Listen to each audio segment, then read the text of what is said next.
mysteries abound around the world, from strange lights in the night sky to ghostly apparitions passing from one realm to the next.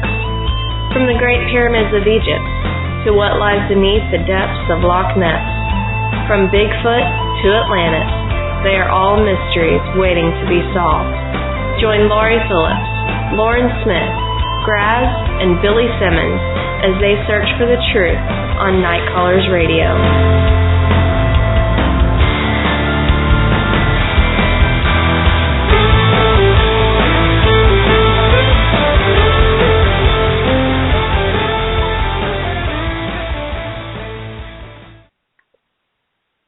Hello and welcome to Night Callers Bigfoot Radio. Today is October 8th, 2015, and we're all here except for Lauren tonight. She has a special homecoming and won't be here tonight. So it's me, Laurie Phillips, and I'm here with Graz and Billy Simmons. So you guys doing okay tonight? Doing pretty good. Doing absolutely wonderful. How about you? I'm doing great. No. I am doing great. I enjoyed having last week off, and I apologize for not being here. It was my birthday, and I just had a wonderful time doing a little squatching. Didn't have any luck, but it was nice to do a little squatching on my birthday, you know, so I couldn't think of anything better to do than a little squatching on my birthday. Where'd you go? So you can just go out your back door. Exactly what I did, too. Exactly. Things didn't start to heat up until after the moon came up, and that was after midnight. I had to work the next day, so I couldn't really stay up for any much longer than that. But just want to welcome everyone out there. And, Bill, you do have the chat up, right? Control the Starship Enterprise tonight. I got the console running, and we're ready to roll. Get some butt. Get some butt. Get him. Get him. Get some butt. Get him. We want to welcome everybody in the chat, too. Thanks for coming in and listening to our show tonight. He's got the power. Billy's got the hammer tonight, so y'all behave. Y'all behave in there. I'm unsupervised in here tonight, so. Oh, yeah, or even worse. Look out. Look out. Yep. Okay, well, tonight we have very, very special guests. If I don't get a chance to tell y'all, next week we're going to have another update show, and I looked for my list. There's going to be about 5 people on, and there are some really, really great former guests that we've had on that are going to come on and update us about the things that they've been doing since we last had them on the show. So our last show was so much fun, and it went so quick. So we're going to do that again. But tonight, we have very special guests from Northern California. I don't know if y'all know him as Bob Schmalzbach. I hope I didn't murder his name. But he is also known as Java Bob. So you may know him better as Java Bob. So we're going to be bringing him on pretty quick. But I would like Graz to read the introduction, and then we'll bring our guest on. Oh, the things I got to do. Yes. It's such a chore. Unpaid and unappreciated. I spent $5,000 to learn how to talk like this. Well, Night Callers Radio presents Jabba Bob from California. In June of 2005, a commuter was driving to work on Saturday morning. As the motorist rounded the turn in Highway 96 a few miles east of Happy Camp, the driver was looking up while passing a 25-mile-an-hour sign. It was then the computer got a good look at the creature. The creature stood upright and ran like a man, its long arms swinging. It was about 8 feet tall, looked like an ape, and was covered with dark hair. When the witness arrived at Happy Camp, she stopped in at Java Bob's Bigfoot Deli, next door to her work. She hurried into Java Bob's Bigfoot Deli. Oh, I'll need $5 for all this advertising. To tell Java Bob about her experience with all the details which were fresh in her mind. Later at work, the witness shared her experience with her manager. The manager packed a .357 Magnum and drove to the scene of the incident between mile markers 47 and 48 and got out of the car. Standing next to the guardrail on the south side of the highway and looking up at the slope on the north, it was hard to imagine that anyone or anything could climb such a steep incline. At the time, there was a rustling sound at the top, and this person also saw the creature standing there. Then it raised its head and turned and walked away. This witness could see the creature so clearly that when it lifted its foot to leave, the light-colored heel pad was visible. Bob has also written a book about his experiences with Squatch. You can purchase them. Monsters, Myths, and Me is the name of the Bill will put those links in the chat, and they're also on our blog talk page, and also will be on YouTube later, and also will be on Facebook, Nightcaller's Facebook page. Right, there you go. Okay, have you unmuted? You will, Billy, you will. Bob, are you there? Oh, my goodness. He is now. Hi, Bob. I'm here. Yeah, I know. I've done several radio shows myself, hosted them, and been guests on many. And it's not as easy as most people think it is. There's a lot involved. Make it all come together. So it looks like you guys have got it down. Well, I'm going to blame that one. Well, yeah, you're supposed to be running switchboard grass tonight. Yes, dear. Yes, dear. Well, Bob, did I say your name correctly? Is it Schmalzbach? Well, close enough. That's why they call me Java Bob. Who could say that? My last name is Schmalzbach. Schmalzbach. Yeah, but wow. I tell people when they say, "Well, how do you pronounce that?" I usually tell them Bob. Bob? Yeah. Yeah, it's funny. You guys are out there in Texas. In Texas, there's a lot of German people, a lot of German last names and stuff. So you guys did a pretty darn good job of it. Well, thank you, sir. And we're so proud and honored to have you on our show tonight. Thank you so much for coming on. Oh, my pleasure. My pleasure. Actually, it's our pleasure. But we're glad that you're happy to be here because we're happy to have you here. I would like to begin by asking you, did this all start in 2005 for you? Because I heard you mention earlier that you've been doing this for 10 years. Okay, could you, do you mind just kind of starting at the beginning? Sure, that little bit of an introduction you put on was my first real experience with anything like this. What had happened is back in 2002, I moved to a little town in far northern California called Happy Camp. And to give you an idea about where Happy Camp is, it's almost 100 miles from the I-5 corridor, which is the main north-south interstate in the state of California, and about 100 miles from the coast. So I'm like 100 miles from anywhere. Wow. And it's very remote. Well, I'm retired. I worked at Silicon Valley. I was an engineering manager. And when I retired, I figured I'd move out here. I had a special needs daughter, and I had 3 daughters. One of them special needs, and the other one, husband, was a chef. And I had a chance to come out here and retire. And I ended up buying a restaurant for my oldest daughter's husband to get him set up and started.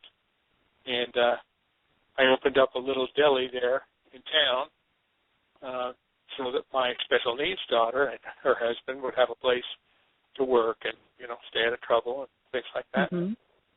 And my life was all set. I was happy, and I ended up, before too long, becoming the president of the Chamber of Commerce. And this little town is so far off the beaten path. We're almost 100 miles away from the nearest stoplight. Give you an idea. Wow. Where we are. Yeah, it's remote. And I was trying to figure out how we can get some tourists to drive down this river road from the I-5 corridor into town. As the president of the Chamber of Commerce, that was kind of my job. So I called out the economic council from the county seat, which is in Wairika. This county, by the way, to give you an idea how rural we are, this county is the fourth largest county in California, and it has just about the same population of people per square mile as it does of bears per square mile. So that gives you an idea of just how populated it is. The biggest town in the county seat, the biggest town in the county, has a population of 7,000. So I think you can get the picture there where I live. Yeah. It's in the mountains. We're out in the boonies. But at any rate, I became the president of the Chamber of Commerce, and we had a meeting. And I called out the Economic Growth Committee out of Wairika, came out during the meeting. And I said, we're trying to figure out a way to get people to come out and take that long drive from the I-5 corridor down to maybe go out to the coast, but to go through Happy Camp and maybe get some tourist dollars in this town, and help the local businesses and whatnot. And did they have any suggestions?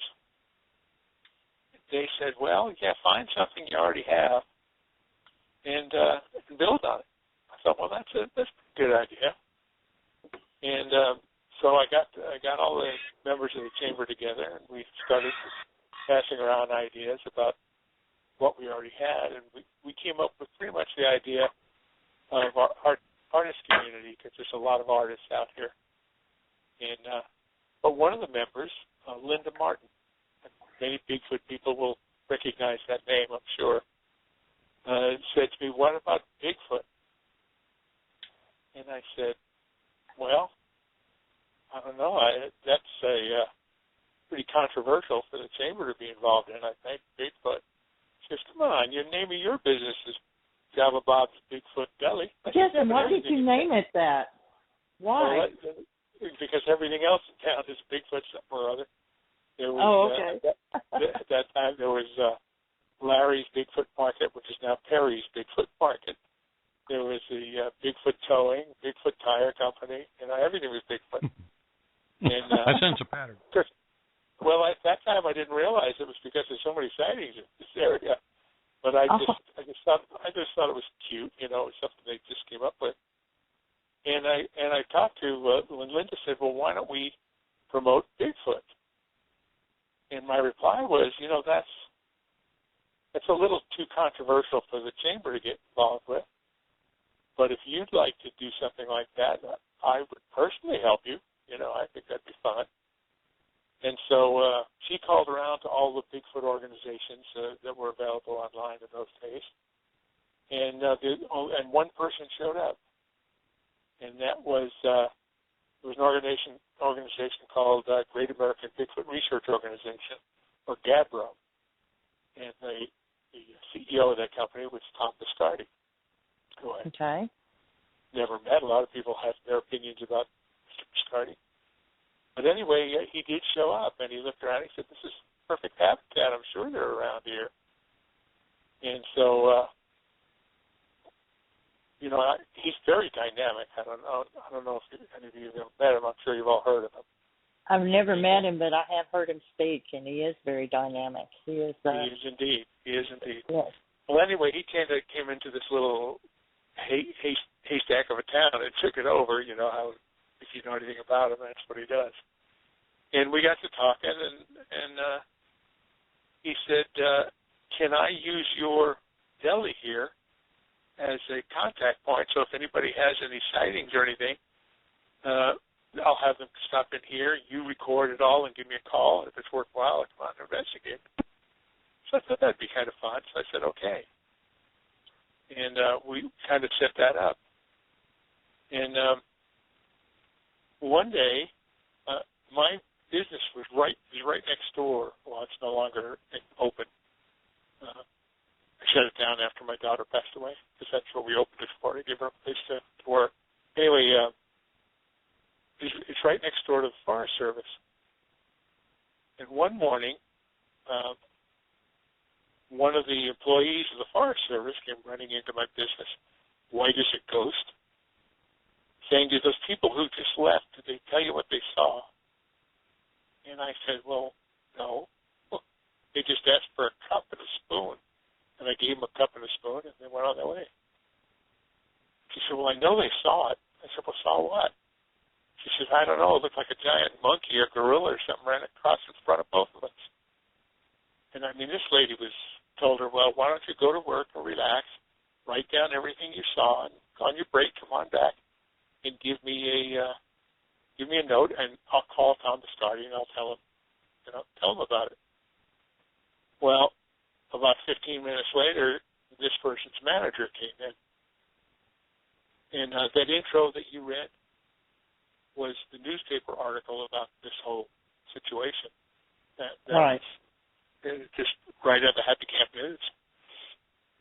Well, this person's manager came in and said, "Bob, were you pulling this person's leg? Were you telling her stories about this kind of stuff?" And I said, "Absolutely not. This is what you told me." And her manager said, "Well, I'm going to go back down there at first break, and I'm going to show her there's just somebody there pulling her leg or giving her a hard time." Well, a little while later, her manager came in and said, "My God, I saw it too." And that's the newspaper article that you used in my intro.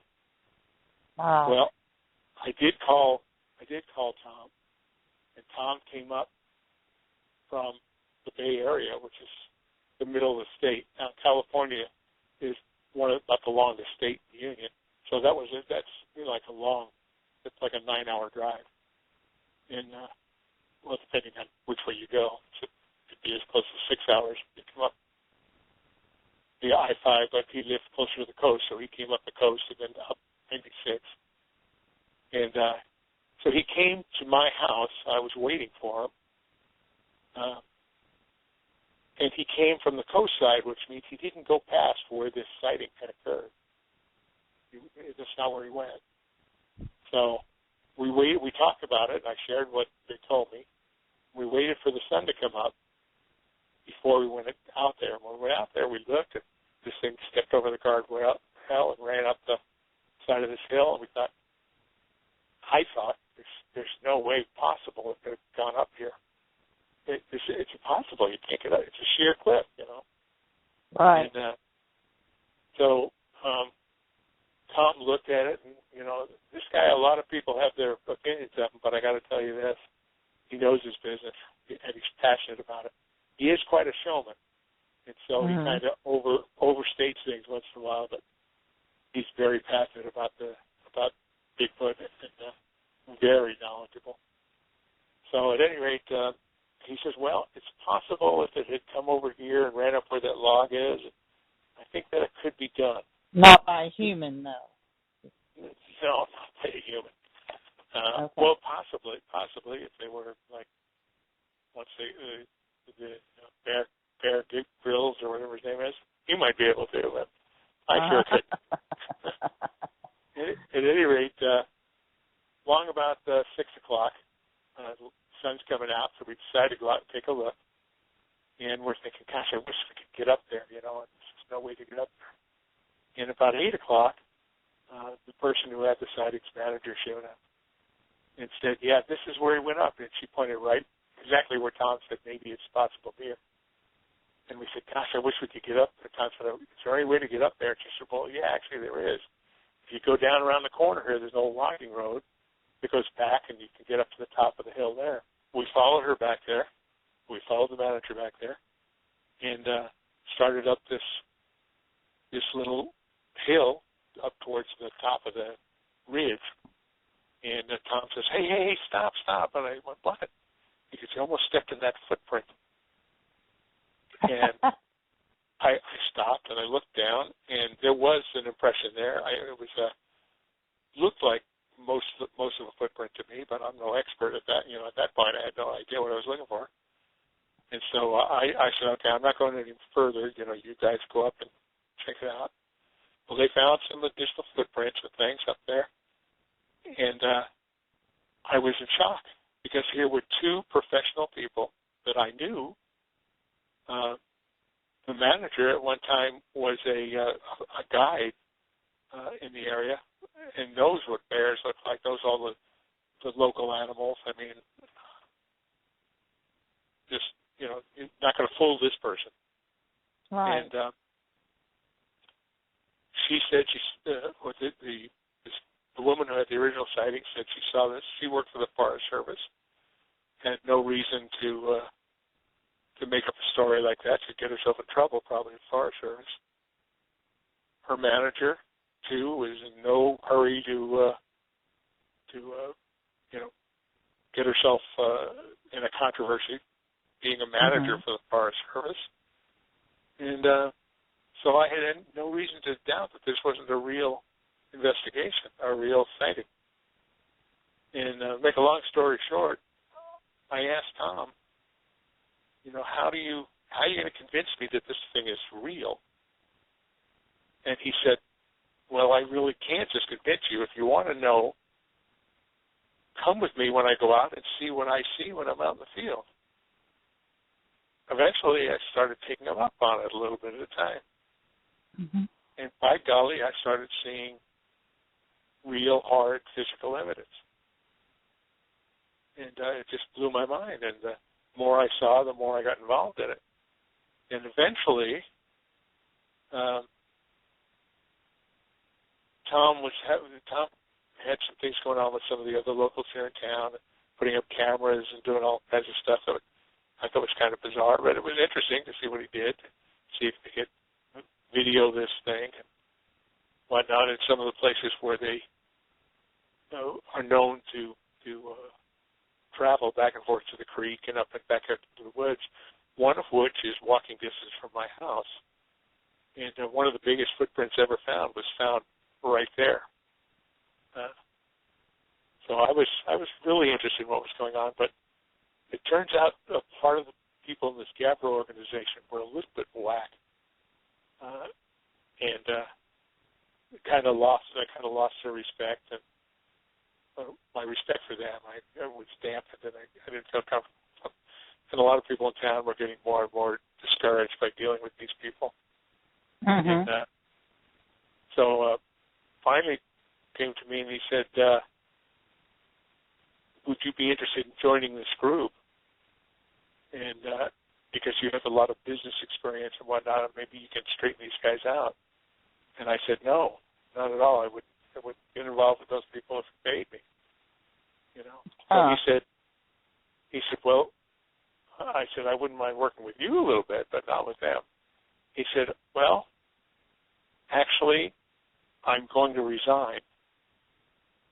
And so he resigned from that organization and came back to me and said, I want to start a new organization. We're looking for Bigfoot. And I call it Searching for Bigfoot. And so he and I started that company. Ah. And that's how I got involved. And I would go out when I could once in a while with them to different places, and I saw some amazing things. And eventually my daughter passed away. My special needs daughter passed away. I'm sorry. I am sorry to hear that. That was devastating. But Tom, what happened was that Tom said, well, why don't you come out in the field with me? And I said, I talked to my wife, and she said, everybody's going to grieve in their own way, so if that's what you think you need to do, it should get my mind off of everything, I'd be fully immersed in it. And you go ahead and do it. Well, in hindsight, that was a pretty poor decision on my part. It's just not fair to my wife. But I was in mourning, too, and not thinking straight, and I went ahead and did it. And after we started going out in the field and I started seeing all the things I began to see, I realized there's way more to this Bigfoot idea than I ever thought possible. And that's how I got into it.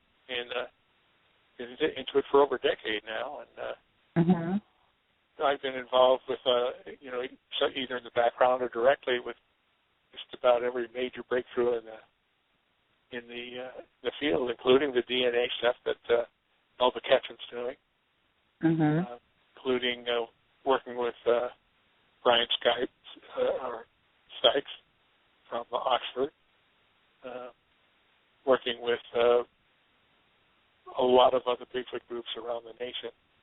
And I've traveled to practically every state in the continental United States and logged probably 250 That is wonderful, miles. Bob. I've always wanted to do that. But I have to work, so I can't really go, and I only have so much vacation. But that is amazing. That's like my bucket list. I would love to go and to every state and research. So can you tell us a little bit about that? Well, of course. It's an opportunity that most people don't ever get, and I've interviewed literally thousands of people and been all over the country. One of the hottest places I've been, well, hottest, I mean the most prolific for sightings, was in your neck of the woods, in Paris, Texas.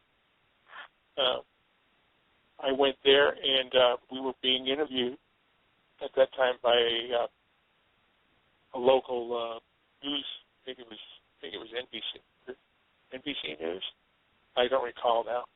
This guy was a former UDT, which is the forerunners of the SEALs, Navy SEALs, and he saw a creature out there himself. Got in front of his camera and said, I came out here as a total skeptic, but after seeing something very large and hairy run through this lake towards the tree line, I'm going to have to rethink my skepticism. And, of course, CBS, or whatever news company he was on, it's in my book, took him off the air, wouldn't let him come back on for a couple of years. Because the last thing they needed is one of their newspaper reporters saying he saw Bigfoot. There goes their credibility. Right. But that's the kind of prejudice you're up against when you're out there, especially a decade ago. Nowadays, there's a lot more people that are comfortable with the idea or the possibility of these things being real. What used to interest me a lot was we would go across country towing a trailer that was all wrapped, and I had magnetic signs on the side of my truck and everything saying, here come the Bigfoot hunters and blah, blah, blah, searching for Bigfoot. We'd pull in for gas, and people would look at the trailer and start laughing. And I'd say, they'd say, you're not serious, are you? And we said, well, of course we're serious, You really think it exists? Yeah. And they said, what makes you say so? We said, well, here, let me show you what we found at this spot. We'd open the back of the trailer, we'd show them the prints or whatever. And about 80% of the time, those same people would say, well, actually, about 2 years ago up at the lake, they've all had experiences too. They're just afraid to talk about it.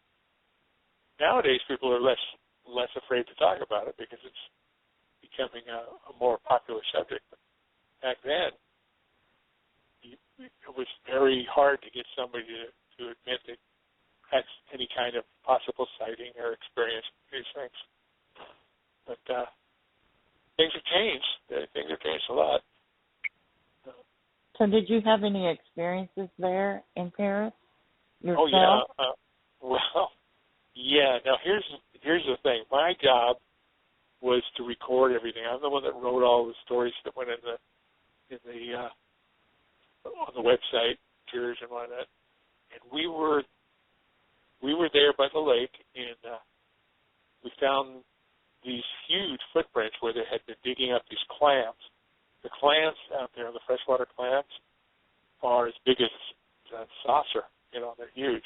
You could see teeth marks on them where they pull them out and scrape the meat out. And there's a set of footprints that went back to this little creek that went up alongside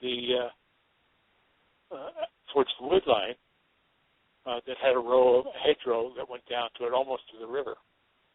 And I was there taking pictures and measurements of one of these footprints.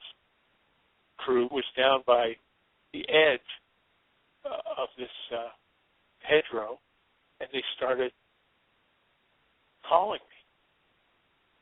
And I looked, I said, what? And they're pointing. And I stood up, and when I stood up, I heard the bushes shake next to me a little bit. And then I walked out there, and they said, there was one looking through the bushes watching you take that picture. So that means it was less than 8 feet away from me. But I didn't And you see had it. no idea. You had I had no no idea. idea. No idea. Oh. But there were 3 or 4 witnesses that saw it.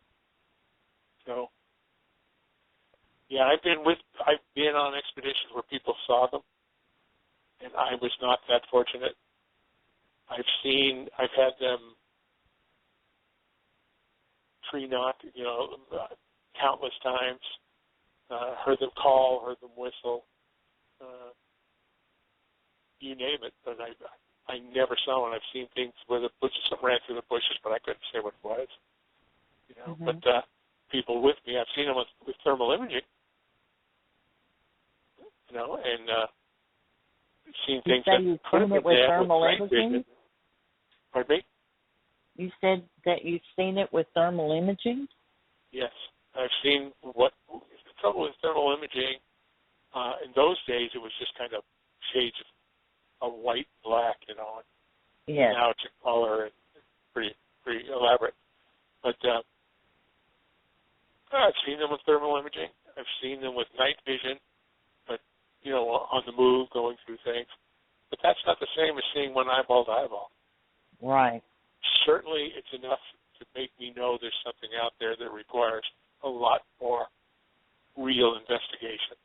That I can't just shake it all off and say, oh, it's just my imagination, or there's something out there. I just can't say 100% that it's a Bigfoot. Now, one of my partners that I work with through this is a guy named Richard Stepstead. And Richard Stepstead started working with Melba Ketchum because he's an engineer, although he was a different kind of engineer than me. I worked in a high-tech field, semiconductors, as an equipment engineer, I was an engineering manager. He was an engineer who worked for concrete company and whatnot. So totally different backgrounds. Mm-hmm. But he was very adamant that the only way to prove that this thing existed would be by DNA. And so he started doing a lot of DNA studies on different samples. And we had 2 vetted samples I was able to supply to him that checked the mitochondrial DNA on. And it came back as human, which it generally does when they find stuff that probably is from a Bigfoot, it comes back as human. Well, mitochondrial DNA, when they check it, they only check a very small string of DNA because it's a quick and dirty check to see what kind of animal it is, even though it's only from the mother's side. And these 2 samples both came back as human from 2 different areas out of the Four Corners area of the country. But Richard didn't accept that, so he got he broke down the samples by all the readings and found that there were 2 pair in the approximately 740 out of the 70 billion pairs, or whatever it is. Don't quote me on that, but there were 2 pair that didn't match any known human in the gen bank. And by looking at the numbers of mutations in one of these things, you can estimate how far back that mitochondrial DNA got involved in the chain. And that came back to about 10,000 years ago. Now, both of these samples from different places had the same 2 pair that were different than any known human in the gen bank. Being fortunate enough to get to speak, as we traveled around the country, speak to so many First Nation peoples, they all said in the old days they would actually come and sometimes they'd steal women from the tribes and they would interbreed and things like that, which was a fine story, but it didn't have any meaning until I got a hold of this DNA evidence. Well, this DNA evidence suggests that the mother's side has human DNA. So a lot of the DNA that had been found in discarded was probably, as being human, was probably real. And they usually only do a mitochondrial DNA test because that's a quick and simple way to find out what kind of animal it is, whereas a nuclear DNA test needs primers, and they have to be developed. If it's not a species already known, they don't have the primers already developed, and on and on and on, and that could cost thousands and thousands of dollars. You can get a mitochondrial DNA check for a few $100s. So nobody was doing the nuclear DNA, and actually, I believe Melba Ketchum did, and got some interesting results, but nothing to match it to. So they can say it's not known, but they can't say what it is because they don't have any other DNA to match it to from a known living being. So there's something out, and it's intelligent, doesn't want to be found, goes as far as better than any of us do, and has no problem staying out of sight. The only thing it seems to not be too aware of is that it's leaving footprints. Uh-huh. So anyway, I'm totally not. I can't say I'm a believer. I can only say that I am convinced that there is something out there that requires a lot more legitimate scientific investigation. I'm still involved in it. I'm still involved in it. Yes. I can't shake it once you get bit. You're in. No, that's it. That is the absolute truth. I've even tried to take a break from it, and the longest I was able to go was 3 years, and then it was back. I couldn't let go. Well, like living in Happy Camp, I can't get away with it. I can't get away from it. There's sightings here. Well, give you an example. We had a drought this year, and we have a local mining club out here called the New 49ers, and they put out a monthly newsletter. And with the drought, the creeks were much lower than they normally are, less flow, and so the miners were able to get way further up the creeks than they normally can get looking for gold. Well, the third quarter for September 2015, the newsletter comes out, and the headline on it is Bigfoot lives near Happy Camp. And it has statements from 1, 2, 3, 4, 5, looks like 7 miners all had experiences and contacts this year, or that month actually, here in Happy Camp. As it turns out, after with more investigation, I found out too that this sighting that got me involved here in Happy Camp in the last several decades, there's probably been 10 or 15 sightings there, all around the same time of the year. So they're here. They're here. And if you look up Happy Camp online, you'll see the thing we're most popular for is the giant statue of Bigfoot as you come into town. And that road now, where the sighting was, is now designated as a federally recognized Bigfoot Scenic Byway. So we got some attention for the town, that's for sure, but it didn't bring in necessarily any more tourists. But that was not, that's just a collateral benefit of making all this stuff public.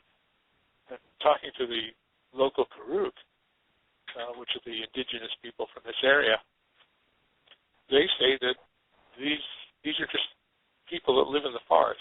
That's kind of how they look at them. And they say they used to come and join them at like their bush dance and things like that. And there are a lot of the celebrations. And then as more and more white people started coming into the area, they became less likely to show up. And I couldn't quite understand that. what's the difference between our society and theirs. And then it kind of dawned on me, if you take a metal spoon in your mouth, you can taste it. Have you ever noticed that? Yeah. Yes. Well, if you can taste it, they can probably smell it. Now, the indigenous people didn't carry much metal. It was very rare for them to have metal at all. And the Caucasians brought metal wherever they went, in the form of rifles and guns and whatnot. And basically, they used that to either cut down trees, ruin the habitat, or kill game. And so these beings who were actually just forest beings, and that's what most Native First Nation peoples, the way that most First Nation peoples refer to them, would know to stay away from white people just by the smell of them, associating that smell with guns and weapons, devastation to their environment, but not necessarily stay away from the First Nation peoples. And I found the same thing happening in my travels across the country. I've worked with the Blackfeet, I've worked with the Apache, with the Navajo, with the First Nation peoples all over the country. As a matter of fact, I'm an honorary police captain for the White River Apache Nation.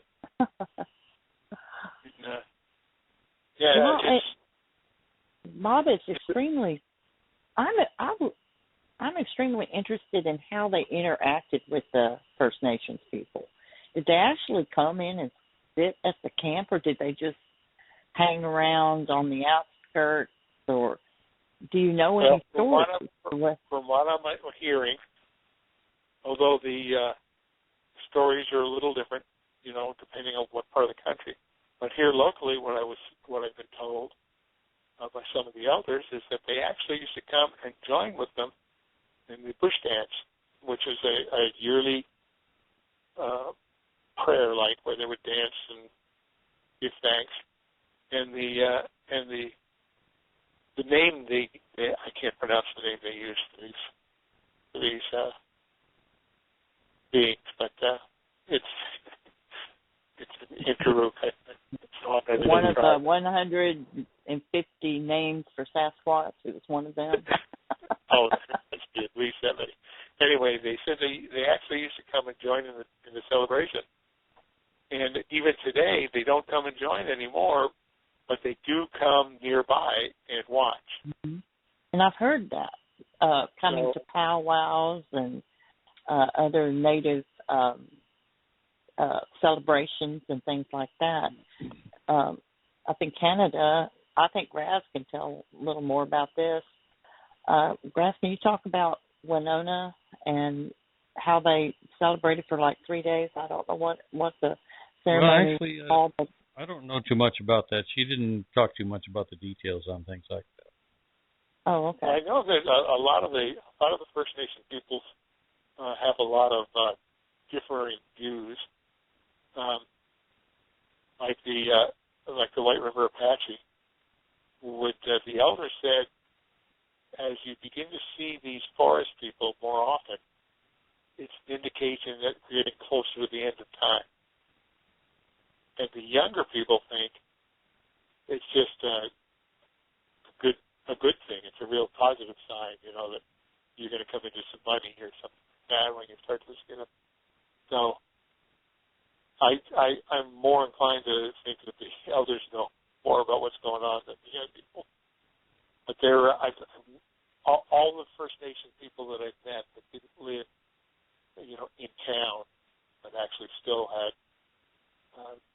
followed some of their old ways, all talk about these beings as people of the forest. In town here, our local grammar school, their mascot is Pudawan. And Pudawan means spirit of the forest. Now, I had asked some people if the Uruk had a name for this creature or this being, and they said, "Oh yeah, Pudawan." And then I asked an elder, same question, and he said, "No, Pudawan." I guess I can't say it 3 times. Pudawan is that's the spirit of the forest. That's not the same. And they told me the name, which is I could never say. They told me in their language, but it means people of the forest. The same as the name that they use in most of the native places, First Nation people's places that I've been. They all refer to it as just another person that lives out in the woods. So, and I think they know a lot more about it than we do. Some of them, like up in Winona's area, they don't even want to talk about it. They're afraid of it. Yep. Well, that's it. They've got a different name for it. I can't remember the name for it right now, but she is, she's not up there right now. But when she was living up there, it took years for them to soften up to her hobby, let's say. She was asking questions all the time, and they just didn't want to talk about it. Yeah, I know her. I spent a lot of time, like I said, I spent a lot of time in the Four Corners area. And, but she's got, I believe, she was telling me something, and I wrote back and said, "I thought you were Navajo." And she said, "Well, yes, but she's..." Who are you talking about? Winona. Oh, no, Winona is up in, Alexis up in Canada. Yeah, I know. That's what I was just saying. And she said, "No, I'm up in Canada." No. Right. I know. But at any rate, no matter what state I was in, the native peoples all had their own take on what these things were. Out in Arizona, what the heck is the name of this place? There's a place where it's some kind of a monument, painted rock or something. I forget the name off the top of my head, but they have these markings where the First Nation peoples had etched into these rocks the things. It was kind of like a roadside, etched into the rocks, the game and things you could expect to find, which direction to go to get water, that kind of thing. And it's an archaeological site and now a tourist stop, And on one of those etchings, you could clearly see what would there's nothing else you could attribute it to but a Bigfoot. And turns out that in recent history there have been sightings in that same area still today. They've been around a long time, and when I talked to the elder here and asked him, Pudawan, is that the name? He kind of shook his head and said, "What is wrong with you white people?" And after that discussion is what made me think, my engineering stuff coming back, why would the First Nation peoples have no problem interacting and seeing these beings? Us Caucasians have such a difficult time. And the difference I came up with was we always carry metal and they don't. And so after a while, association went, stay away from white people.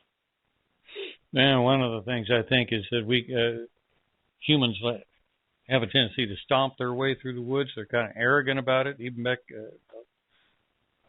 I imagine even some of the old mountain men and stuff that, granted, after a few years, they got the hang of it. But they've gone around just pretty much shooting and killing anything they wanted for the furs. And just making a lot of racket, making a lot of noise as compared to the locals. Well, you may be onto something there. I tend to not think so because they don't seem to care if they're making noise or not. If they want you to know that they're there, they show up. If they don't show up. Right. I have somebody at the door here.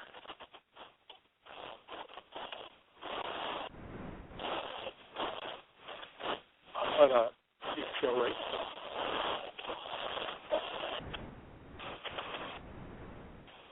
I'm thinking grounds that it could do with respect, because the native people had more respect for the land that they lived in, whereas when the white people came in, they had little respect. And even the natives had their issues. Well, there's a lot of differences between the cultures. I think remember, these beings are very intelligent. Exactly what I was going to say next, is they're very intelligent and intuitive about people. I personally can't paint the natives all in one brush as being, I mean, granted, they've respected nature, but they had their own issues between their own tribes and stuff. So they had a little bit of war going on. They had a little bit of violence going on. So it's just the way life is.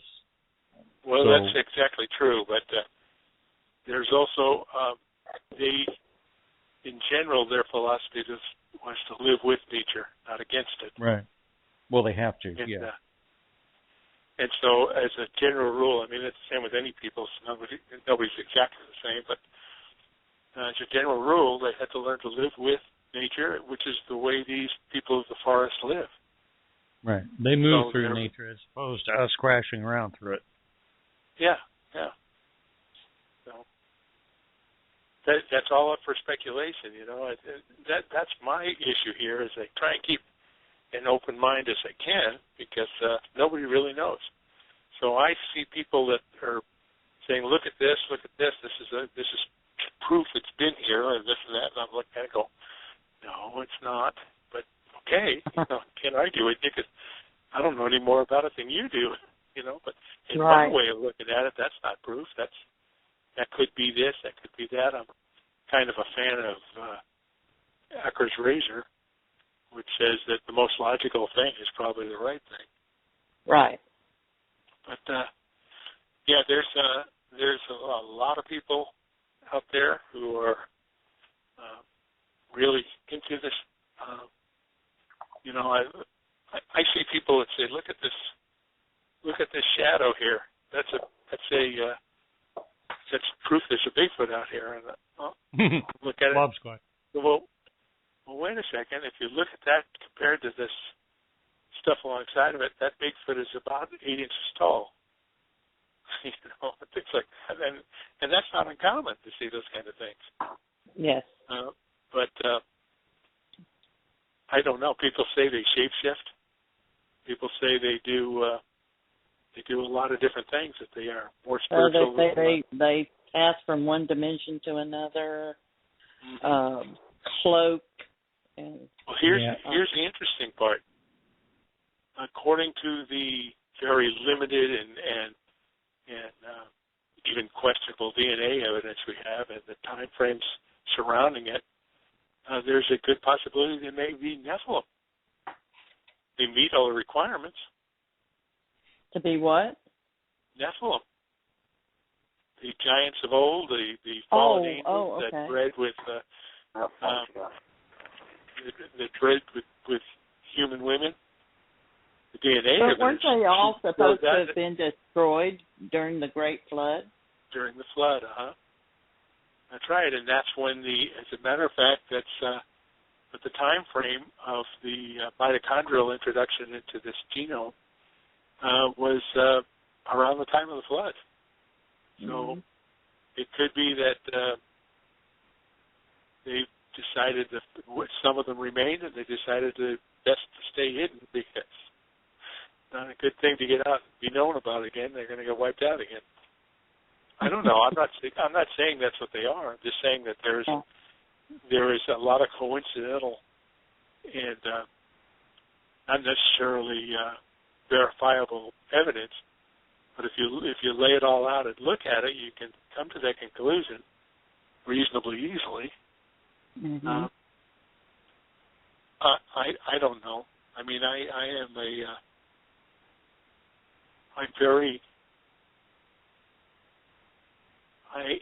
very spiritual. I hate to use the term religious, because religion's man-made, but my God is very important to me. And if he decided he wanted to leave them out there, they'd be out there. You know, I don't make that decision. He does. But that's not to say that's what they are. All I know is that they are, to the best of my knowledge, there is a physical being out there that is yet to be proven to exist. But there's something out there that is out there, and don't know what it is yet. And it's and the thing about it is they're mysterious to us, for one. But there have been so many accounts that it's even more mysterious, because it's not just having a sighting for some people. Some people experience the low frequency. Some people have experienced tracking one, and all of a sudden the tracks just end. Yeah. And I can't find where it went.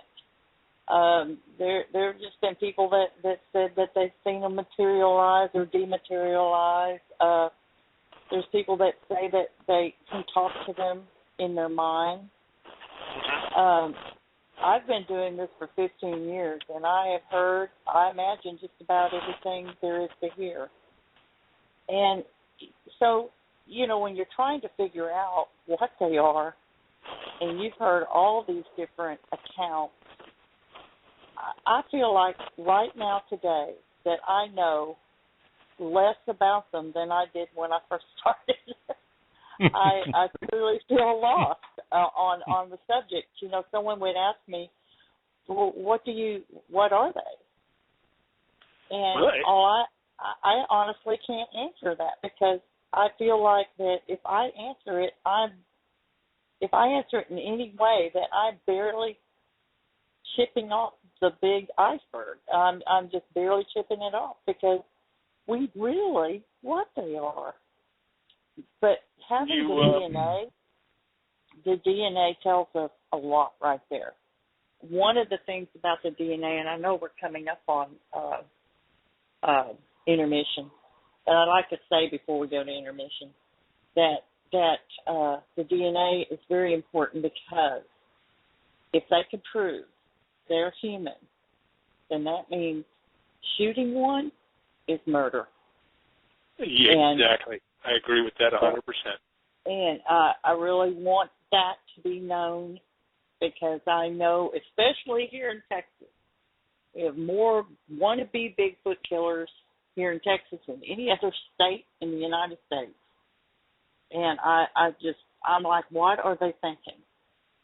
And to me, I feel like they more want to just kill one to kill it. In my eye, it's like saying, you know how they fly over these places in the Amazon, and they see these natives that have never been recognized before? Yes. It'd be like flying over and seeing one of those natives and saying, oh, let's shoot one and bring it back to just prove that these people are out here. Right. Exactly. It's just not right. It's just wrong. It's not. Exactly. And I felt that way from day one. And I don't know what, and I've always been a huge animal lover, but I never felt, from my very first sighting, I did not feel like I was looking at an animal. I was looking at a being. And I'm not going to say a human being, because at that particular time, we didn't know they were human. But now... Actually, that's one of the most common things I hear. I looked at it and went, oh, my gosh, that's a person. Yes. There was just something about it that tells you that it is a human of some kind, and that's the way I felt when I saw it. Now, back then, people didn't want to hear that, because people believed they were apes. They were some kind of forest ape, some unknown primate in the United States. But I felt when I looked at it, there was a lot of other things going on as well as just having the sighting. I was being gifted. I was being watched regularly. These are not things that an animal does. And so But it's time for intermission. So, Bob, if you want to take a rest, we'll be back in, I think, about 7 minutes. Yeah, about 6 minutes and 30 seconds. 6 minutes, 30 seconds. Well, I'll tell you what. I'll go feed my cat. Okay. That'll work. We'll be back in a moment, everybody. Can listen. Welcome back, everybody. Excuse me, I'm right in the middle of a brownie here. You always be eating on break. My goodness. Well, I didn't do my timing right. This little brownie is so good. And the intermission was a little shorter than usual, so we forgive you this time. That was a good song. I was out here on the porch with the dogs, and I got them in the house, and I'm out here just kind of dancing, and all of a sudden I hear crashing and limbs breaking, and the dogs come running up on the porch, beating on the door to go in, and I'm like, So I'm out here right now. At least you didn't get grabbed by Bigfoot and dragged out in the woods. Not yet, but if it happens, we'll hear it on the air, live and unedited. Would that be exciting, wouldn't it? Yes. Well, for you. And you were here. Do you remember when? Exactly. Boy, I'll tell you what, we'd have a bunch of downloads on that show, wouldn't we? Oh, man. Oh, goodness. So do you know about Janice Carter Coy? Yes, I do. I'm very good friends with Mary Green, and I haven't talked to Mary in years, so she's kind of been out of pocket.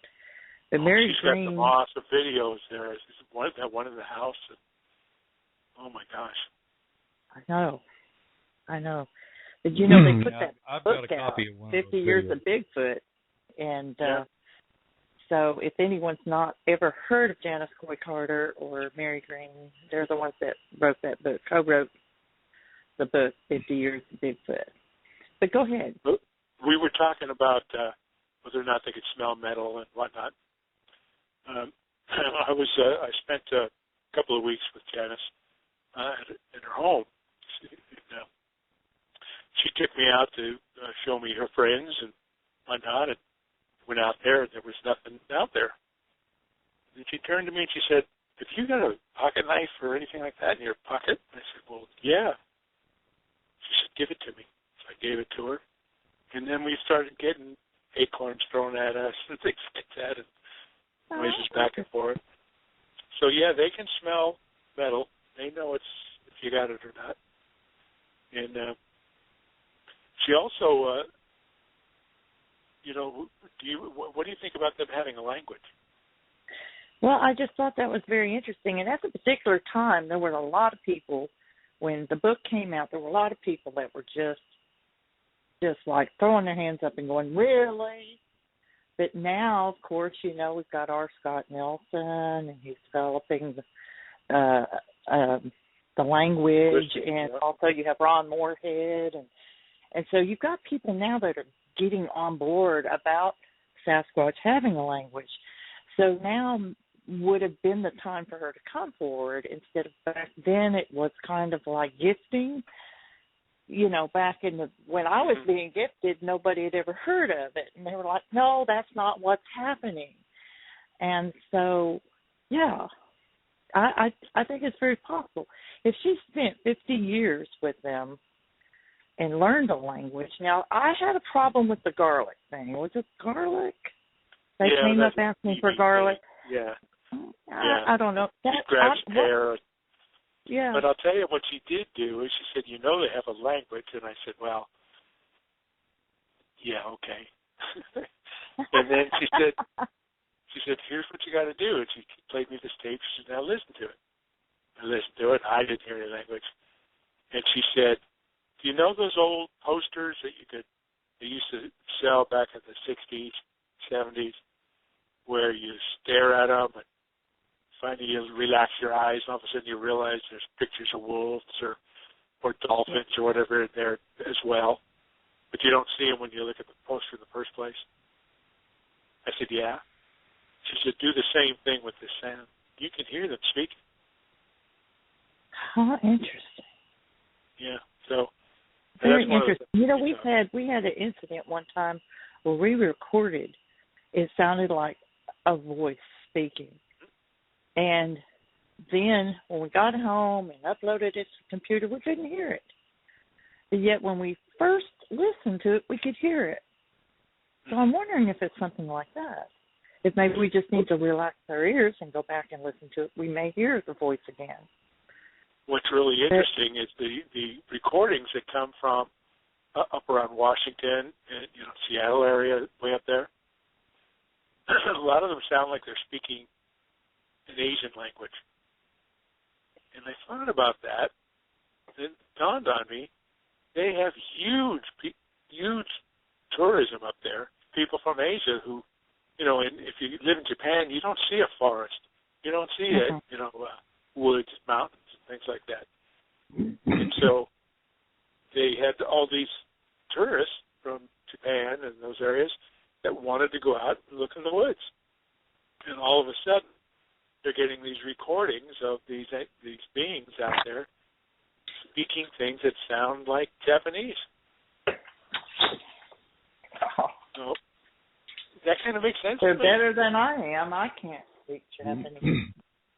Well, there's other theories that they just pass that on because they were over in Asia before they came across the alleged land bridge. Well, there's a lot of different theories there as well. I know that Don Monroe is pretty well convinced that they did come from Asia, and they probably used to row the ships that the Chinese came across in, and there's a real connection there. But I don't know. None of us really know. It's pretty easy to come up with a theory. Some of them have got to be right. Or partly right. It's kind of like religion, organized religion. There's truth in every religion. Just a piece of truth in every single religion, and I think it's the same way with theories about Sasquatch. A little bit of truth in every theory. Well, that's a pretty healthy way to look at it, I think.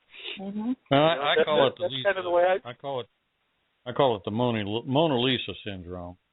You ask 10 people why she's smiling. Yeah. And cops have the same problem when they're dealing with 10 witnesses to a situation. And they're all going to have different perspectives of it. And it's just the way human beings work. So what people are dealing with out there in the woods has a lot more to do with their own state of mind than it does with the actual facts that were going on. That's why I'm so skeptical about so many things, but still, I can only tell you about what I've seen and what I've surmised, and I don't argue with anybody about any of this stuff they tell me. One of my almost a neighbor here is Matthew Johnson. Mm-hmm. We've had him on the show. Pardon me? We've had Matthew on our show. Yeah, he's been in my house, and his Southern Oregon location is actually it's the other end of the Bigfoot. It's just on the road from it's just outside of our closest stoplight. Have you heard Cave Junction? Have you heard about all the Oregon? Have you heard about all the explosion that's going on with Matthew Johnson now? I can only imagine. He's kind of he's an interesting man. A psychologist? Yes, he was a family psychologist. Mm-hmm. Well, evidently there's this big portal stuff going on up there in his place, and it's exploding all over the place. No.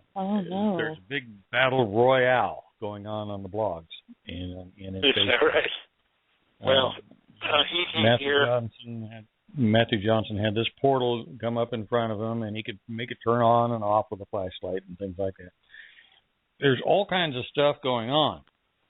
All I know is that with him is when he was here, he promised it. I told him, he's telling me all these things, and I'm having, I'm not going to say he's wrong. I just, not the way I look at the same stuff, and I'd have to see for myself to be careful with one of the things he was sharing.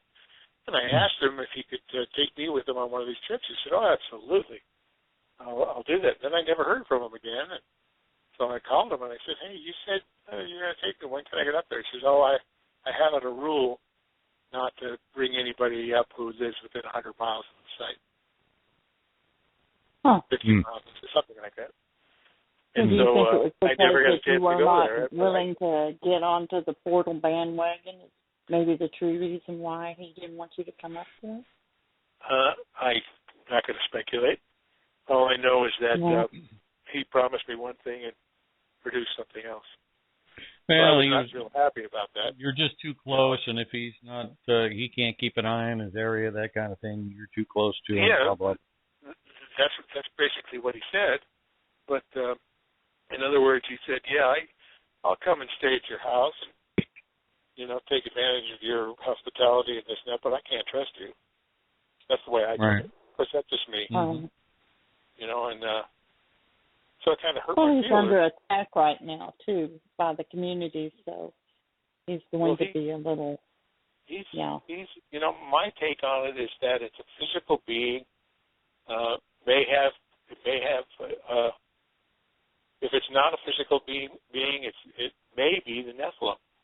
But if it's a physical being, which it probably is, at least footprint, and his idea of habitation, and I know that works because I know other people that do that, and in fact, they do come on a regular basis. They are usually fed, and they usually leave something in return. And so there's a lady right around the corner from me. Her name is Tara Hockey. And people on Facebook are probably familiar with her. And she has them come and visit her quite frequently. And I've got one of the footprints from where it came to her house. It's probably one of the biggest footprints in the country. She lives walking distance from me. She lives just down the street from me. And how big is this footprint, Bob? It's a little over 20 inches long. We got them in the 23s up here. Yeah, I know there's bigger, but I mean, I guess it's one of the biggest. I didn't say it was the biggest. It's still, it's still a 9-footer one way or the other. Yeah, it's a big boy. Right. Yeah. So anyway, with Dr. Johnson, seems that his take on things changes a little bit every time he tells the story. So I don't know. And he was such a good guest. I'm sure he was. He's a very well-educated man, and he seems like a really good guy. But that was back before he started doing all this, before he jumped into that experience, let's say, the subjective experience. Whatever happened was after we had talked to him, and he was just a regular researcher back then. Just a standard all-American experience. The closest town with a stoplight to us is Cave Junction. And he had an experience in Cave Junction when he was visiting the caves there. Right. Where that's the one he was talking about. Right. So that's our closest neighbor, that town that has a stoplight anyway. And his research site is just a little bit out of town from there. So he shared all that with me, and I think it has, the whole experience has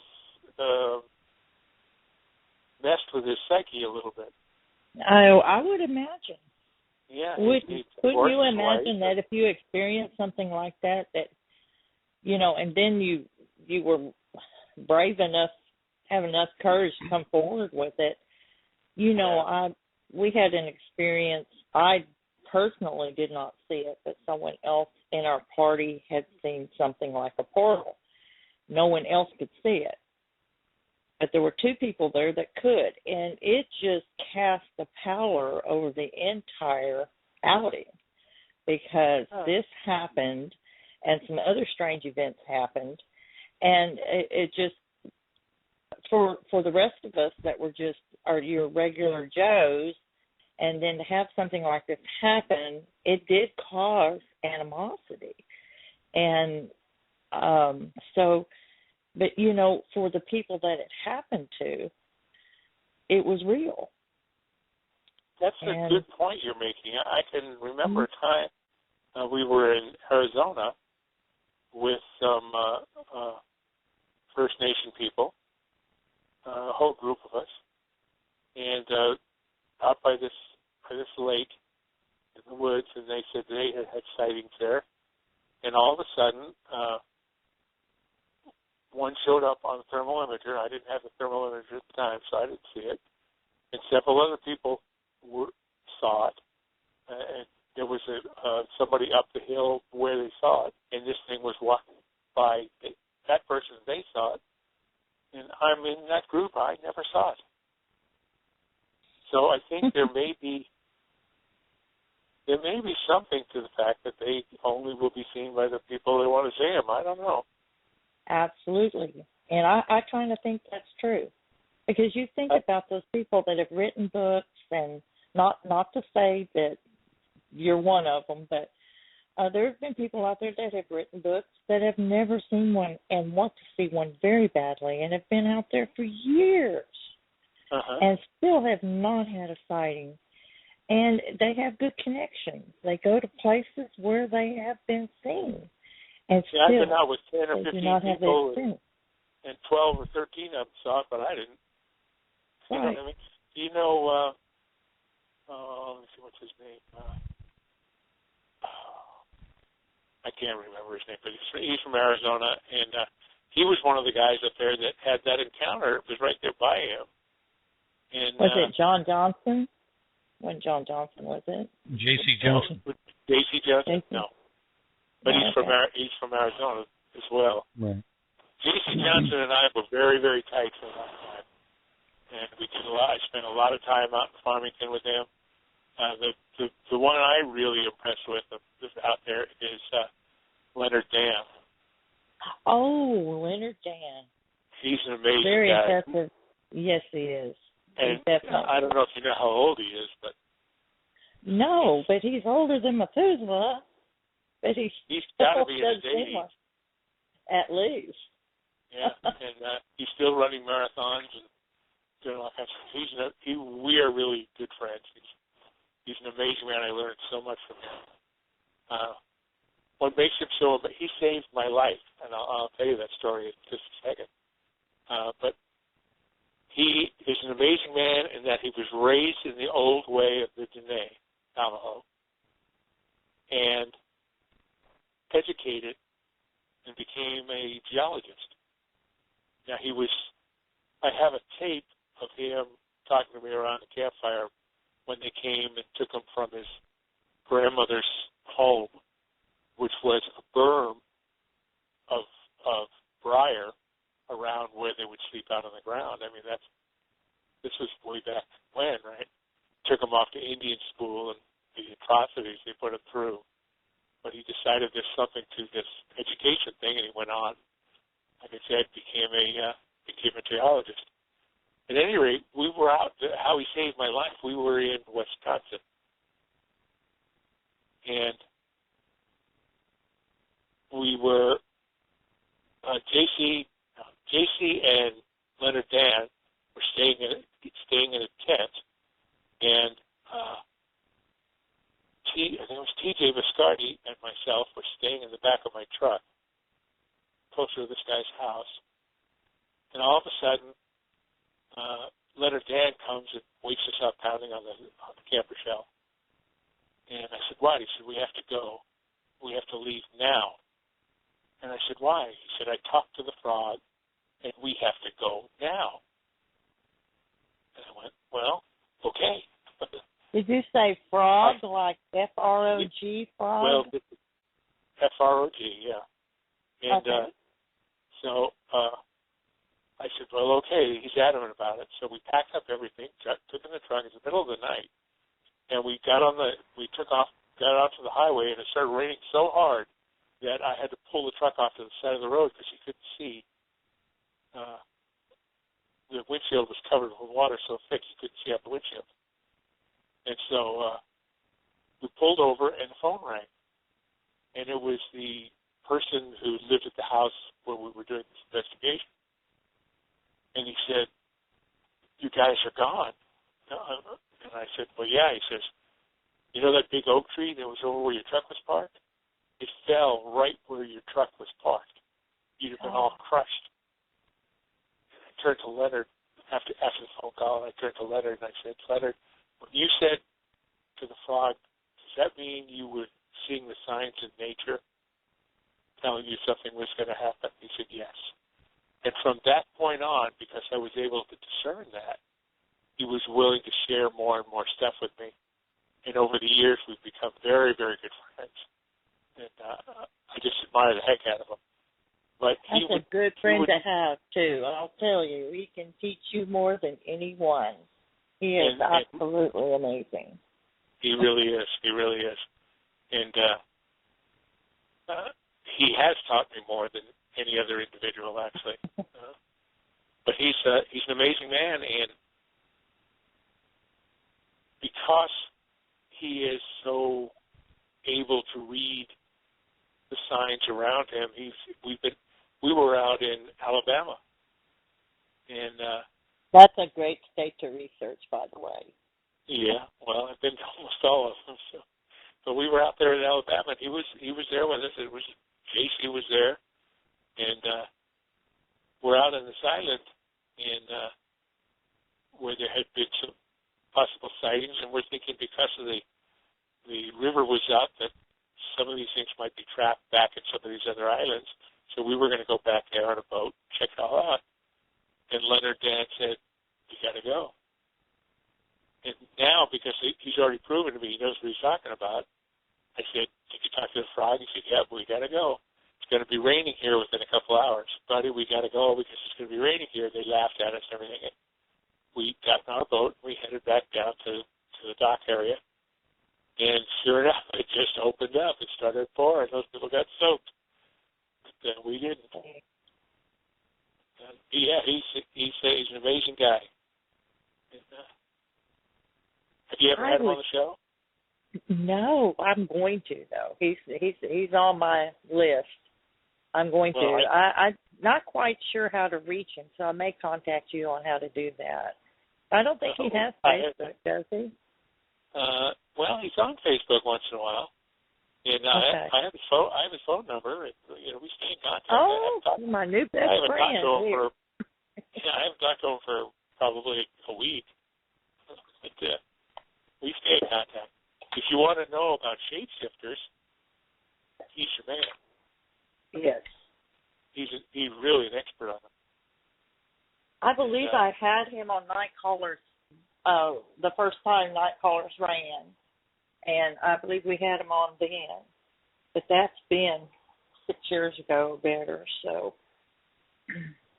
Well, there's some really good people out there. Some of them have, as they get more and more popular, have changed in the way they go about things. But like JC. JC is actually, if I'm not mistaken, Leonard Dan's son-in-law, JC. But they're very good friends. Grass, do you have any questions? I hear you over there clearing your throat. No, that was actually just clearing my throat.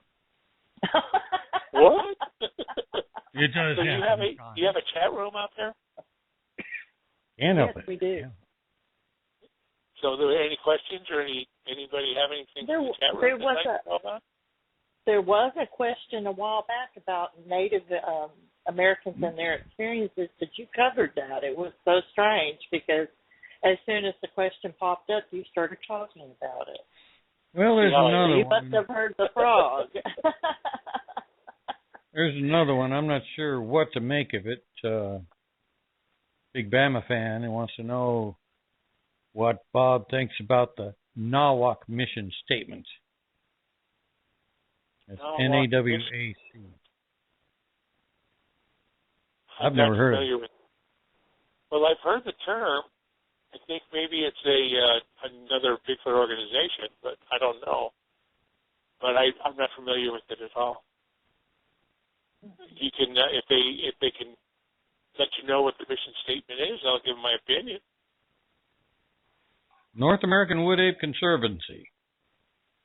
I'm Googling it right now. Never heard of them. Texas. I'm sure they don't want to hear that on our show, but I've never heard of them. I think that's wool heaters. No. Wool heaters got a different one. No, that's a different one. That's Texas. Gosh, I'm ashamed. TBRC. I don't know what that. Yeah, TBRC. Right. Which, by the way, is a pretty good group of guys. Oh, there's a mission organization out there. I'm going to read the mission statement real quick. I'm curious now. You got me curious. Yes.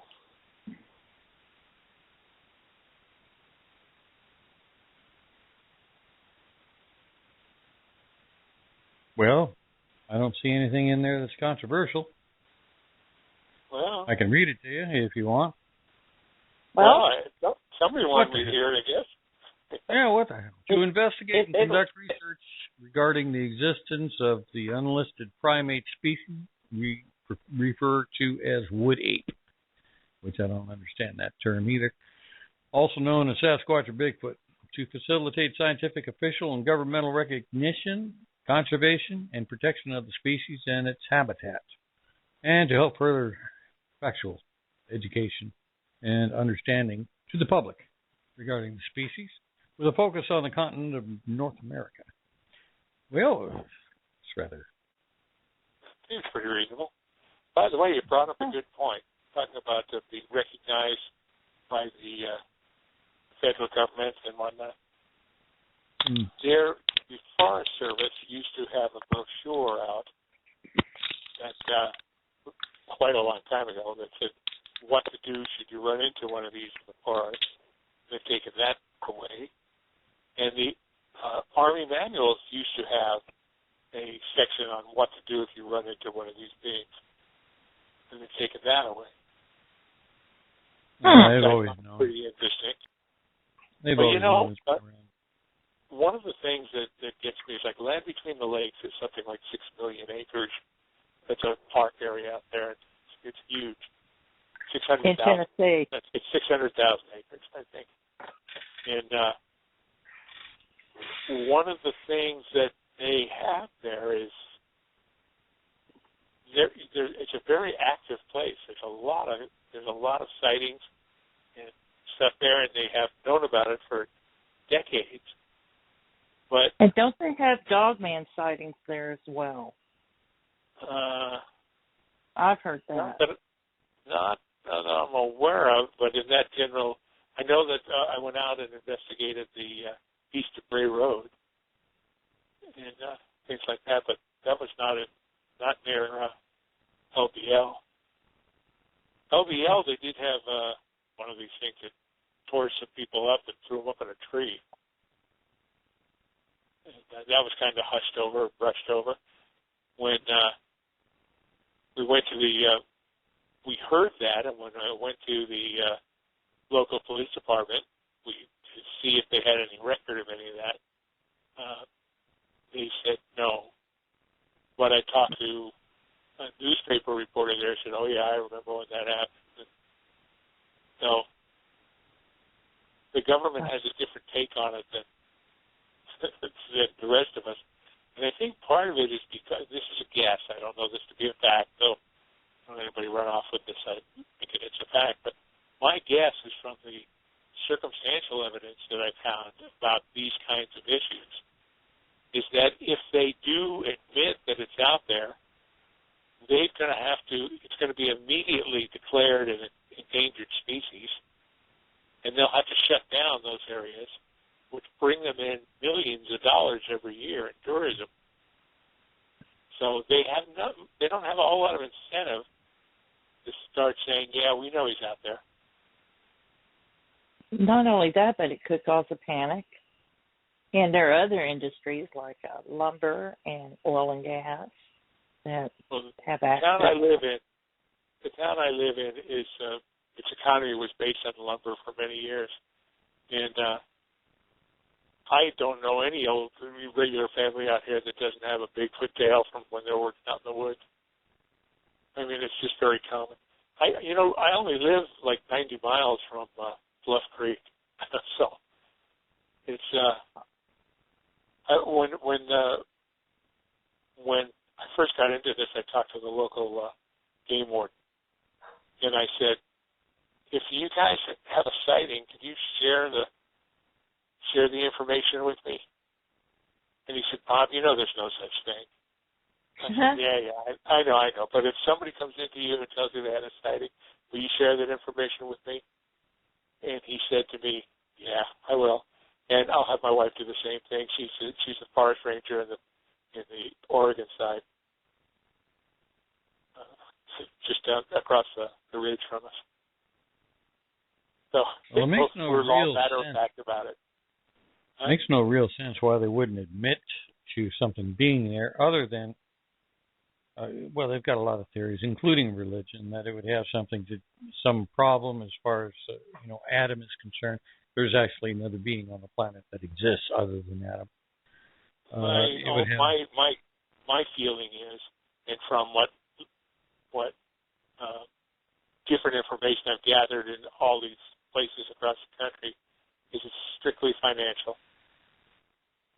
And that could be true. If the Forest Service wants to give a permit for a logging company to log an area, they get paid for that. Wow. If they want to, get money because of the area that has tourism going through it, they get paid for that. If they say that there's a Bigfoot out there, that area is immediately closed down, becomes a sanctuary or whatever, and they lose all that income. It's very similar to me. There was the Roswell incident, where the spaceship was supposedly carted away by the government, and it wasn't supposed to have ever happened. Yet there's a lot of evidence saying that it did, and they actually had aliens and everything. And then you had Project Blue Book. And over the years, through the 50s, 60s, and 70s, the UFO stigma of UFO, it just became more, people became more comfortable with it.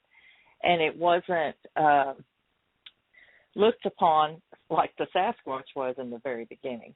And now I think the same thing is happening with Sasquatch. People are becoming more comfortable with coming forward with reports because people are talking about it more. There's shows about it, and the show deals with it in a realistic way as if this is a real thing, whereas the news media always kind of laugh behind their mic on it, But yet these reality shows that are on, like Monster Quest, Finding Bigfoot, and all of these, they treat the situation as it is an actual creature. And so that changes the mentality of the way the general public looks at it. So it's a slow process, but maybe that's what's going on.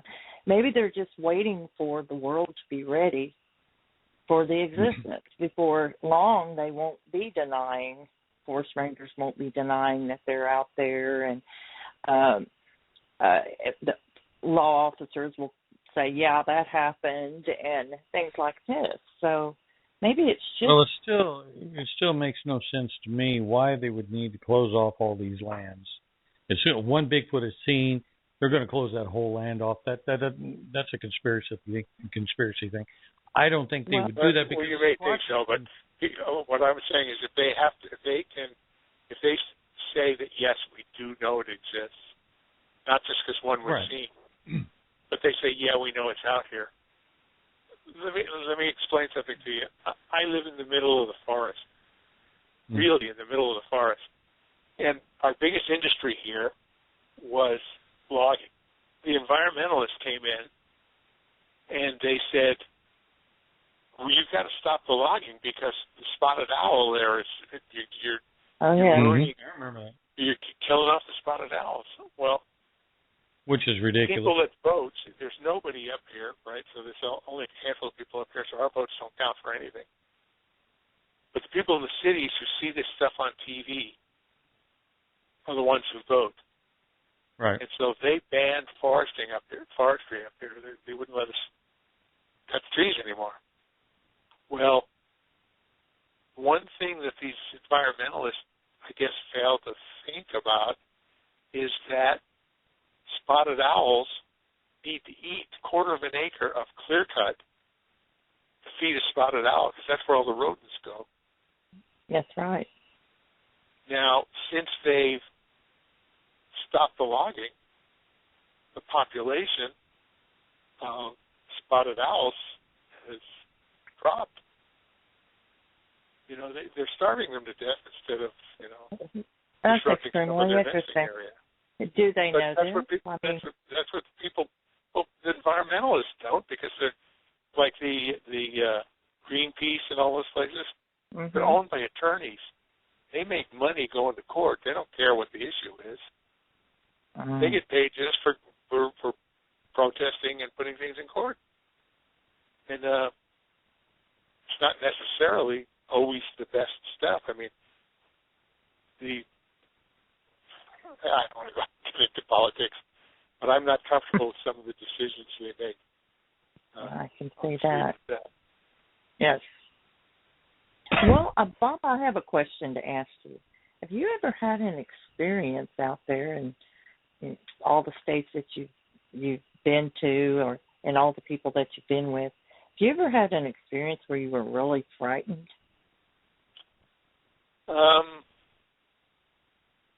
Startled, but not really frightened. Okay. I've had my share of rocks, sticks, and acorns thrown at me, and had a tree snapped, broken in half. TJ Viscardi and I were sitting actually it was in Texas. We're sitting at a campfire going, and just on the other side of the campfire, about 10 yards maybe, was a little creek, forested again there, and this tree was broken in there, and it sounded like a gunshot, and made us both jump. We went out there, not a sign of anything, and here's this nice fresh green tree broken. So that's kind of startled us, but everything else is just like, wow, this is cool. There's something out there trying to tell us something. And I've never felt threatened. We've had reporters out with us. We were in Ohio, and we brought along a tape of the Sierra Sounds, right? And we were setting up to play them, do some sound blasting, if anything would answer. And there was a reporter there, and he was out. I think he was with Dallas Gilbert. You know Dallas Gilbert? Yes. Mm-hmm. He was out with Dallas's son, Chris, and they were not too far away. And Tom Viscardi started blasting like that. It was early in the afternoon. It wasn't even dark or anything. And here comes that reporter running out of the woods. He actually had urinated on himself. And he said, something started throwing sticks and rocks at us and chasing us. And he got in his car, and we never saw him again. So, I mean, those kind of things happen. I've seen that several times. I've seen, we had in Wisconsin? No, up near Minnesota. I think it was in Minnesota. We had this reporter come out to see a place where we had a sighting, and they had the thermal imager there, and they said there were several people there that you probably know, like Don Monroe, myself, forget who else. I don't think Leonard Dan was there, but Casey Johnson might have been there. At any rate, they had the thermal imager, and they said, "Oh, look there. And they gave it to one of the reporters there, and it was a woman, and said, look there. And she looked, she goes, what is that? I said, what do you think it is? That's what we're here to find. She dropped the thermal imager, turned and ran by me, and got in her car and left and never came back. Oh, my goodness. So, I mean, there's a lot of people that are not prepared to, because it's such a foreign idea, it's so abstract to so many people. When they actually see something that indicates there is something going on out there, they can't handle it. What about you, Bob? Do you think you'll be able to handle it when it's your turn? To actually see one? Yes. I think I could handle it. I know they're out there. I would love to be able to see one. There have been sightings over my back fence. You know, I live right on the Klamath River. Oh, my gosh. You're just right in the thick of it. Oh, man. Let me tell you. I don't know why you haven't seen one yet. My goodness. And I get calls at 3 or 4 o'clock in the morning. Bob, can you come out here with your night vision scope? There's one here pounding on the door or beating on the side of my trailer or whatever. They're coming through and they're picking my vegetables. Look at what they did here. So, yeah, it's maybe they don't. It could be I have an odor that they can pick up and they're not comfortable around it. I don't know. But I've seen enough to tell me there's something out there. But can I say that I know 100% they exist? No, because I've never seen one eyeball to eyeball. And until I do, I can only say that there's something out there that requires more research. And one of the things that's helping this whole idea of Bigfoot getting more acceptable is that the term Bigfoot is not registered or owned by anyone. Sasquatch and Bigfoot. So advertisers can use it without having to pay any royalties to anybody. So everybody can use it. So it's becoming very common on TV, on all these different things. And anything you see very often you get a little more comfortable with. So that's made a big difference when I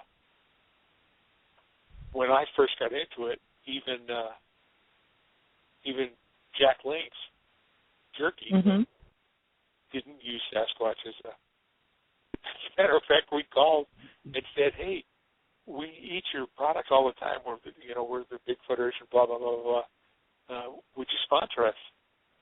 And what they said was, "Well, I don't know." We talked to one of the Lynx brothers. And said, "I'll have to run that by my advertising people." And then they came up with the advertising campaign for Sasquatch. And no, they didn't sponsor us. Oh, but, my goodness. Well, they were probably planning. It came out so soon after that they probably had been planning on it already. Yeah. But we have a question from the chat, Bob. But it was one of those things where I just, oh my gosh, you know. So. We have a question from the chat, Bob. Can you? I think we have time for one more question. We're about 7 minutes from the end of the show. So, Grass, can you read that question? It's kind of unusual. Well, Digger Dog wants to know if you know Rattlesnake Frank.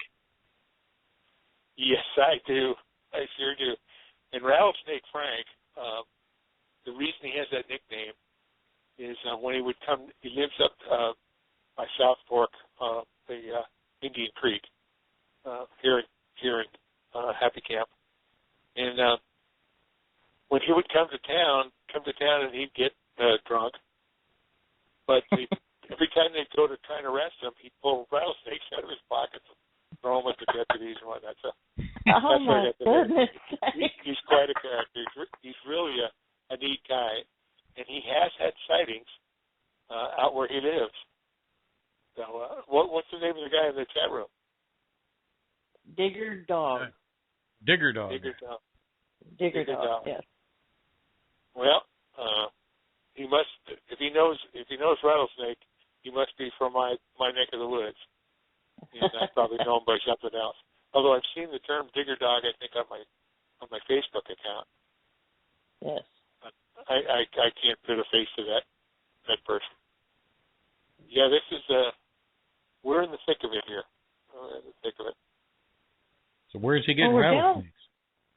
Oh. Go ahead. Where's he getting rattlesnakes?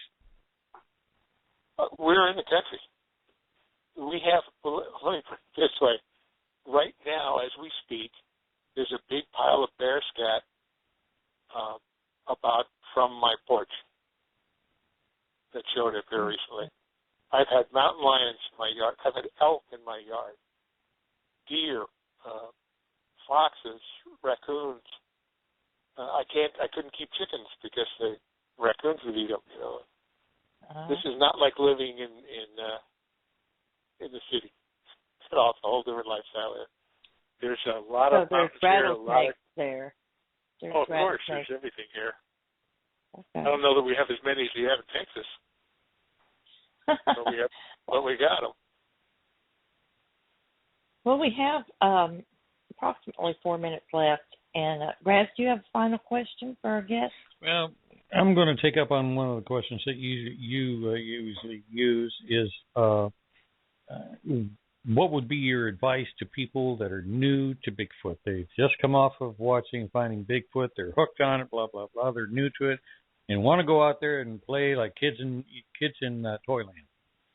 What's your advice?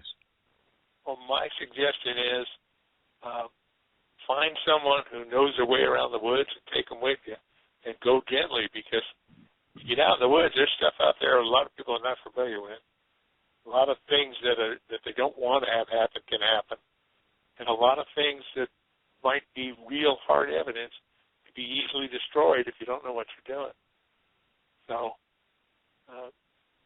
find somebody who's done it for a while and go out with them first, before you head out on your own. Just a good thing to do anytime for somebody to go off in the woods. Better know what you're doing before you get out there, because it's a whole different world. That'd be my advice. Good advice. That's good advice. Well, Bob, we thank you so much for coming on our show. I've really enjoyed this interview. I think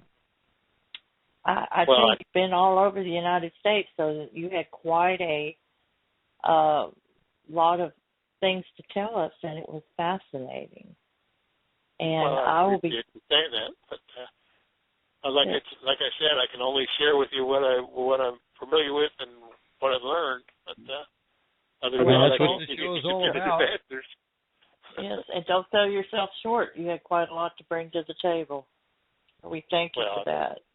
I appreciate you saying that, and I'll be watching for this show more often and listening in when I can. So. Okay. And I'll be contacting you about Leonard Dan. So probably be this weekend. I'll try to reach you and see what we can do about getting Leonard Dan. You have my email address. So just send me an email, and I make it a habit not to give out anyone's phone number without their permission. So once I get that, I'll call him and see if he minds, and if he's okay with it, I'll send it off to you. Thank you so much, and thank you for coming on. Well, thank you for asking me. I really appreciate it. It was fun. Yes, it was. I enjoyed it tremendously. Well, everyone, we thank you for coming to our show tonight. And next week, we're going to, like I said before, we're going to have the update show. We're going to have 4, possibly 5 researchers returning and telling us about what they've been up to since the last time they were on our show. So I know for a fact we're going to have Anthony Moffitt, Mark Sasky. I wish I could remember the other ones, and I could not find my list. But I promise you it will be up on Facebook, Night Callers Facebook, and we'll be promoting it through Facebook. So just keep an eye out on Blog Talk. The show will be up, and you'll find out who's coming. So we invite you all to come back next week, and thanks for listening tonight. I guess we'll call it a show, Graz. We'll roll that out. Good night, everybody. Well, good night, and thank you all so much. Good night, Bob.